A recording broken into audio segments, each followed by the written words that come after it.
I won Best VR Sports Picks. I'm Peter Loshak. He's Mike Brenner. We are the Odds Couple. We come from sportsbookreview.com, and this is the Doug Upstone False Faves and Top Dogs show. Very, very popular show. Understandable why Doug Upstone, after a 1-1-1 week last week, now 14-3-1 against the spread this year. And of course, Doug Upstone has been doing this for quite some time, many years in a row. He has had notable success that's that's caught viewers' attention. Although he's never started out quite as hot as he started out this year. Any of the years that we've been doing this, Mike Brenner, what do you think? Well, he is. I've been following Doug myself, and I just love his style. I love his humility. He's a very humble man, and guess what? 1-1 spells. There's Doug's going to have another ass-whooping week. I think he's going to go 3-0, baby. Maybe so. Doug Upstone, listen, last week you had the Lions pick pushed, or the Rams pick pushed, which was fine. Then you had a great call on the Browns. The one thing you did, which might be ill-advised, is to go against the Pats, even as a big favorite. Doug Upstone, what do you think? You think maybe you put the Pats in a separate category of favorite? Yeah, well, I looked at it, the good, the bad, and kissing your own sister type week. So, it was, Cincinnati did what I thought they would do, especially for upwards of 35 minutes. But obviously they didn't have enough to complete the whole game. And once New England got rolling, that was the end of it. It's always interesting, though. I'm not a New England hater. But I certainly was quite aware of the 4 pass interference calls on third down in that game. So, hey, you know what? It was wrong. We move on. Yeah, Mike Brenner, you went against Doug Upstone. That's a ballsy position to take, but you did it, and you wound up being right. All right, I guess let's just jump right in. He's still coming down to Costa Rica, though. I owe him that trip, and I will definitely come through. All right, Doug Upstone, NFL Week 7. What's your first false favorite or top dog? We're going to start with a top dog, and it's going to be on the Washington Redskins. Now, after laboring to an 0-2 start, Washington has strung together 4 straight-up wins and covers.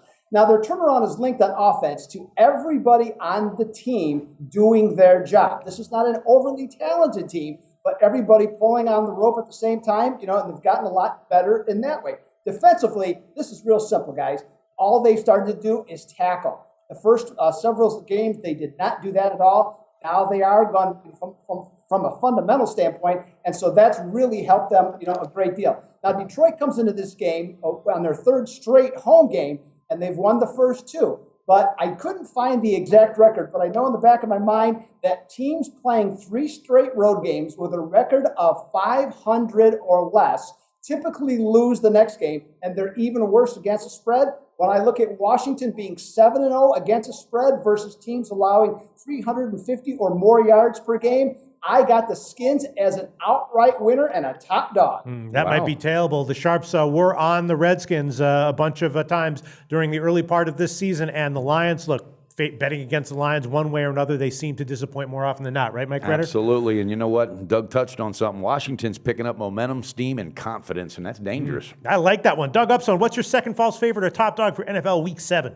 Coming back with another top dog, and it's going to be Oakland, who I think is in a super situation. Now, last week, every sharp or wise guy was on Kansas City against Oakland, and that proved to be very prophetic as they faltered once again at home. Now this week, though, everyone is quite aware at this point now that Oakland on the road with Jack Del Rio is a very solid bet. 9-2 against the spread since he's been there as a visitor, and when you dress him up as a pooch, 7-1 against the spread. Jacksonville hung in last week as Chicago failed to score in the red zone, so that was a real detriment for them, and Jacksonville came back and got the cover.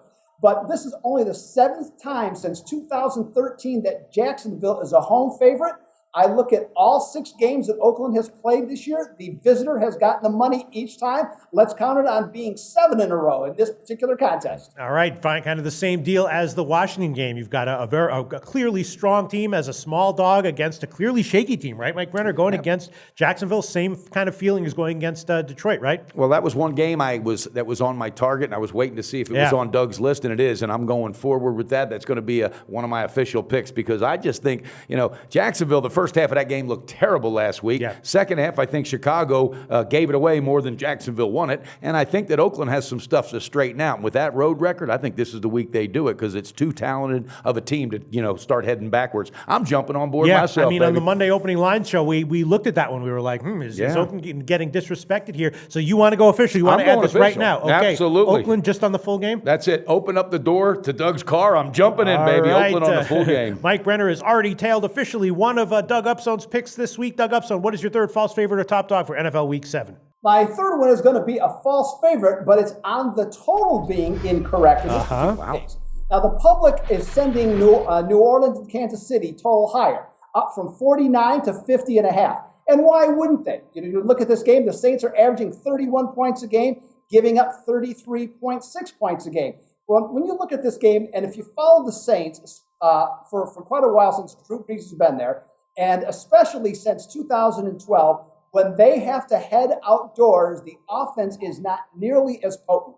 So when I look at their two games this year that are outdoors, 12 or 13 points against the Giants in New Jersey, and they had 21 late in the fourth quarter against San Diego until the Chargers coughed it up twice and they cashed it in to get to 35. But, that was really looking like a low-scoring game for them again.